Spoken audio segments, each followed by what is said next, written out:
चे राष्ट्रीय अध्यक्ष असदुद्दीन ओवैसी नांदेड न्यायालयात हजर. न्यायालयाने ठोठावले पुढील सुनावणी मंगळवारी. इंटरनॅशनल मजलिस इत्तेहादुल मुस्लिम एमआयएम पक्षाचे प्रमुख आणि खासदार बॅरिस्टर असदुद्दीन ओवैसी बुधवारी न्यायमूर्ती ए.जी. चव्हाण यांच्या न्यायालयात हजर झाले.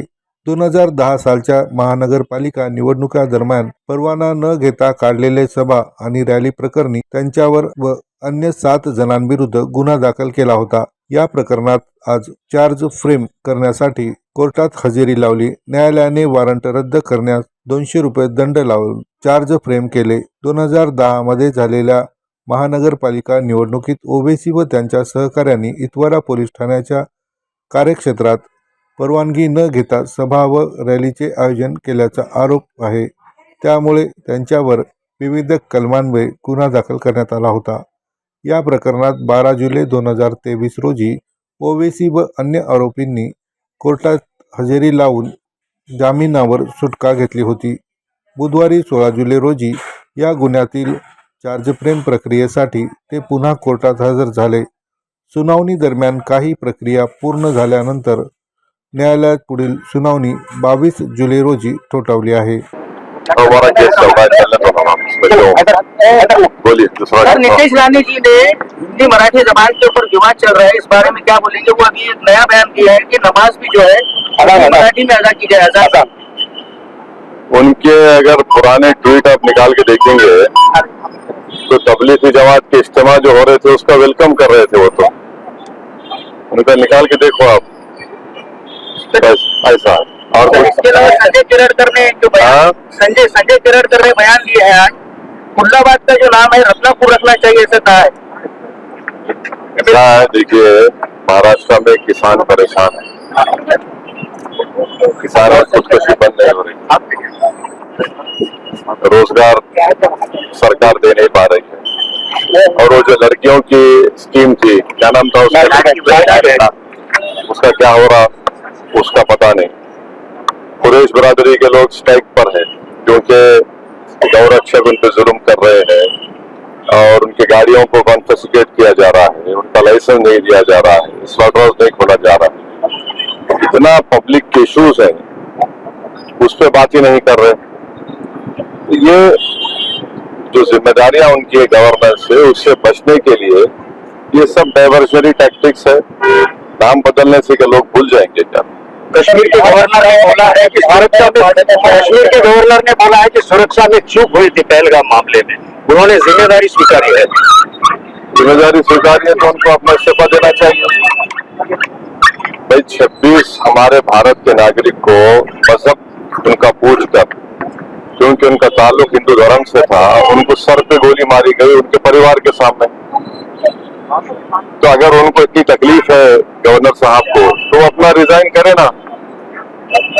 और हम मोदी सरकार से पूछना चाहेंगे कि पहलगाम का जिम्मेदार कौन है, इसका अकाउंटेबिलिटी किस पर आती है. कैसा वो आतंकवादी वहां पर गए उस मेडोज में और जाकर वहां पर कोई पुलिस की सुरक्षा नहीं. तो ये सब सवालात है जो हम आने वाले पार्लियामेंट सेशन में सरकार से पूछेंगे. मगर जहां तक गवर्नर साहब ने जो बात कही है तो उनको रिजाइन करना चाहिए.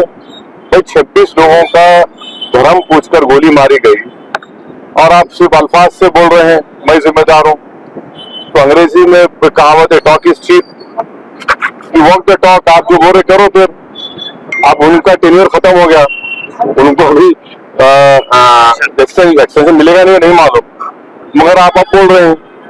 भाई आप बताइए, अगर यहाँ पर मैं कोर्ट को आया है ना, आपको खबर लग गई, वो पहलगाम में नीचे से ऊपर जाना पड़ता, 45 मिनट लगते घोड़ों पर खच्चर पर. नहीं मालूम होता है इतने लोग जा रहे आ रहे इतने दिन से. तो ये बराबर फेलियर हुआ है, सिक्योरिटी का फेलियर है. जो 26 हमारे हिंदू भाइयों को मारा गया, सिक्योरिटी फेलियर है, इसका जवाब देना चाहिए सरकार को. अभी अमरनाथ यात्रा चल रही है, उसमें एक भी हादसा अभी तक नहीं हुआ है. अच्छी बात है ना. क्यों हादसा होना, खुदा ना खास्ता. इंसान है वो लोग, यात्री है, उनकी सुरक्षा करनी चाहिए। बिहार के चुनाव होने जा रहे हैं, बिहार में जो कुछ अपडेट हो रहा है इलेक्शन की मतलब अपडेट को लेकर, इस पर क्या बोलना है और आपका पार्टी का मौका क्या रहता है? देखिए, अख्तरुल ईमान साहब जो हमारे बिहार प्रदेश के अध्यक्ष हैं, प्रेसिडेंट हैं, सदर हैं, एमएलए भी हैं, उनकी तरफ से सुप्रीम कोर्ट में वो भी पिटिशनर है और सुप्रीम कोर्ट ने जो इंटरिम ऑर्डर दिया है 28 को फिर पेशी है उसकी, जिसमें सुप्रीम कोर्ट ने प्रामा फेसी ये कहा कि इलेक्शन कमीशन को आधार कार्ड, एपिक कार्ड और राशन कार्ड को भी कंसिडर करना चाहिए, नंबर 1। दूसरी बात जो आप लोगों को समझना चाहिए, 2019 में पार्लियामेंट में भारत सरकार ने इलेक्शन कमीशन तरफ से जो जवाब दिया उसमें कहा कि 2016, 2017, 2018 की वोटर लिस्ट में किसी भी फॉरेन नेशनल का नाम नहीं आया सिवाय तेलंगाना में एक, वेस्ट बंगाल में एक और एक प्रदेश में एक 3 लोगों का। चौथी बात यह है कि अगर ये मीडिया में जो फैलाया जा रहा है कि सोर्सेस से मालूम हुआ कि वहां पर म्यांमार के, नेपाल के, बांग्लादेशी लोग आ रहे, तो हम ईसीआई से बड़ी हम्बली रिक्वेस्ट करेंगे कि आप उन बीएलओस का नंबर दो हमको। हमारे पार्टी के लोग जाकर उन बीएलओस से पूछेंगे कहां पर आपको दिखा है बांग्लादेश, कहां पर आपको नेपाली दिखा, कहां पर आपको म्यांमार का दिखा। हम बीएलओ जब मिलकर उसको बताएंगे, वहां के लोगों को पूछेंगे। और आखिरी बात यह है कि बिहार में खासतौर से सीमांचल का जो इलाका है वहां पे जितने नौजवान है, मिसाल के तौर पर उसके 60-70% नौजवान या तो मुंबई में है, हैदराबाद में है, दिल्ली में है, या पंजाब के खेतों में काम कर रहे हैं, या केरल के खेतों में काम कर रहे हैं, है ही नहीं वहां पर। कैसा होगा उनका?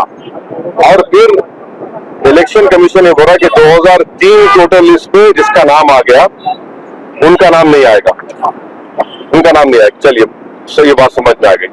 मगर ये बताइए कि जिसका नाम नहीं आया उसको बोले बर्थ सर्टिफिकेट, तो बिहार सरकार का जो रजिस्ट्रेशन ऑफ बर्थ सर्टिफिकेट है 2004 का, 2005 का, एक 13%, 2004 का, 2005 का 16% है, 16% का डेट कहां से लाएंगे बर्थ सर्टिफिकेट? फिर बोले 10th का सर्टिफिकेट लगाओ।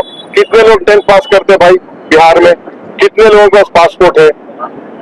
तो ये प्रैक्टिकल डिफिकल्ट, हम एसआईआर कराइए, आप उसका टाइम दीजिए। ये जो 1 महीने में आप करना चाह रहे हैं ना कि 25 जुलाई तक जिसका नाम आ गया, जो दे दिया फॉर्म और जो डॉक्यूमेंट, ये डॉक्यूमेंट कहां से लाएंगे इतनी जल्दी लोग? इसके पीछे का हार का डर तो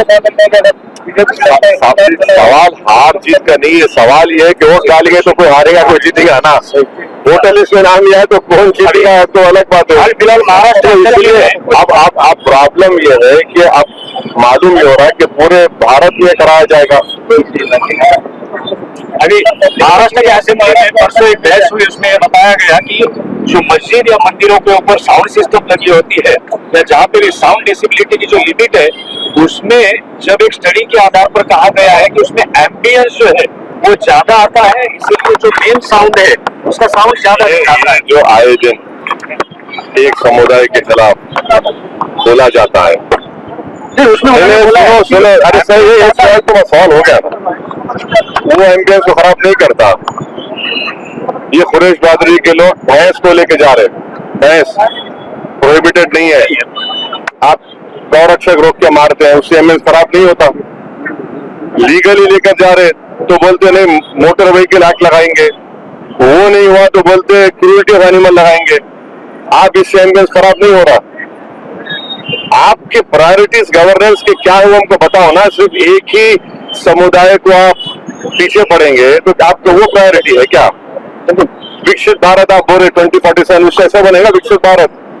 ये देखना चाहिए सरकार के बारे में क्या तैयारी है मजलिस की, क्या मौके आने वाले अपने महाराष्ट्र में लोकल बॉडी के चुनाव होने? हाँ, पूरी तैयारी चल रही है। आज भी हमारी मीटिंग हुई है, फिर मैं आजाद पाऊंगा, मीटिंग करेंगे, तैयारी चल रही है।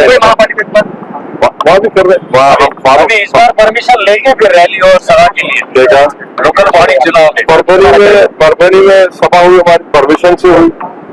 आपको किस मालूम परमिशन नहीं लेते? आप पुलिस के आदमी है क्या? आप पुलिस के आदमी तो नहीं है ना आप? तुम सर पब्लिक सेफ्टी गवर्नमेंट ने लाई है और उसके लिए बताया जा रहा है कि अर्बन नक्सल को खत्म करने के लिए इसका मिसयूज हो सकता है। अरे अगर BNSS ऑलरेडी में सब प्रोविजन है BNSS जब पार्लियामेंट में पास हो रहा था, मैं अपोजिशन में कोई नहीं था, मैं क्या जरिए थे, हम उसके खिलाफ वोट दिए। ये PSA ला रहे हैं आप, तो BNSS जो अमित शाह लेके वो काफी नहीं है क्या? चलिए बस।